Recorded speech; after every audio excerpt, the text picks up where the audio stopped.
When many think of the word communication, they think of speaking to someone to convey a thought. What most don't know, however, is that only 7% of messages are conveyed through verbal communication. According to a study conducted at the University of Los Angeles, approximately 55% of messages conveyed are done so through nonverbal elements such as posture and gesture. Today I will tell you what nonverbal communication is, and the different types of nonverbal communication, the role that nonverbal communication plays in a relationship, and the cultural differences in nonverbal communication. According to www.goodtherapy.org, nonverbal communication is the act of conveying a thought, feeling, or idea through physical gestures, posture, and facial expression. There are several types of nonverbal communication. These include, among many, gestures and posture, body movements and eye contact, tone of voice, and facial expressions. Gestures and posture include motion of the head or limbs, while posture refers to both the position of the body by itself and in relation to others. Whether you lean toward or away from someone while speaking will tell the listener whether you are confident in what you are saying or hesitant if you lean toward or away from someone while you are listening.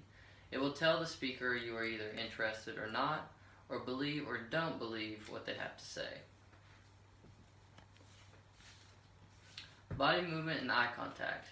Body movements may include any motion of the body, significant or insignificant, and eye contact is the direction and focus of a person's eyes. These, like gestures and postures, give much away, whether you are the speaker or the listener. Tone of voice and facial expressions. Tone of voice is the range of the pitch in the voice that may communicate someone other than the words being spoken. For example, sarcasm may give an individual's words an entirely different meaning, and facial expressions refer to any movement and change to the facial composition. Each of these forms of nonverbal communication is often used along with verbal communication to repeat, emphasize, support, or contradict a verbal message, or to serve in the place of a verbal message. There are positives and negatives to the use of nonverbal communication in relationships. It all depends on the perception of the individual you are communicating with.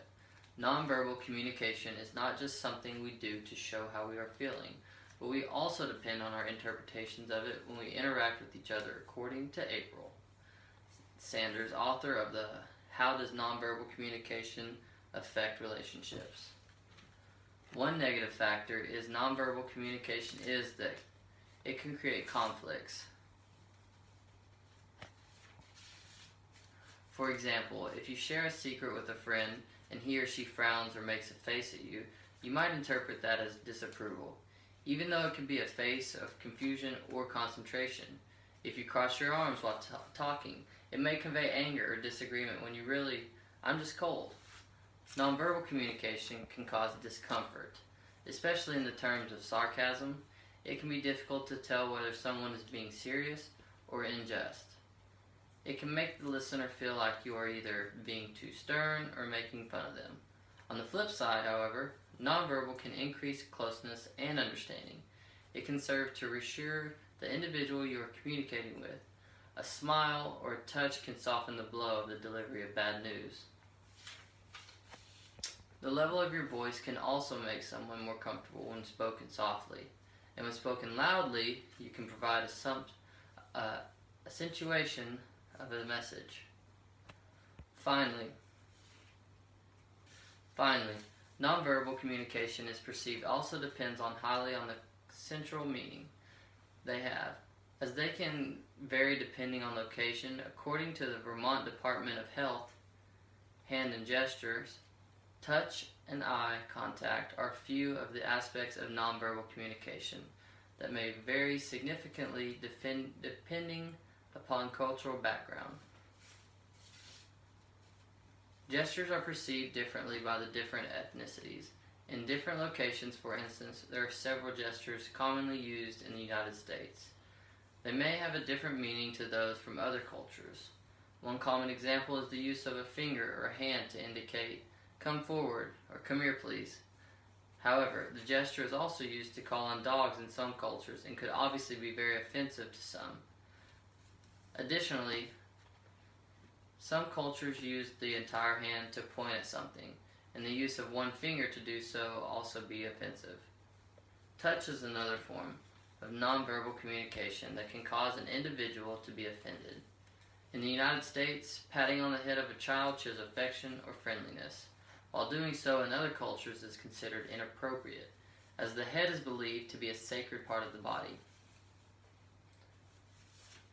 Additionally, eye contact or gaze is in Western culture interpreted as attentiveness and honesty.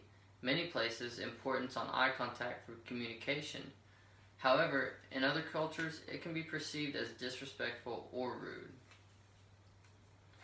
In conclusion, whether nonverbal communication is viewed as a positive or a negative, there is no denying it is a prominent source of communication, even more so than speaking.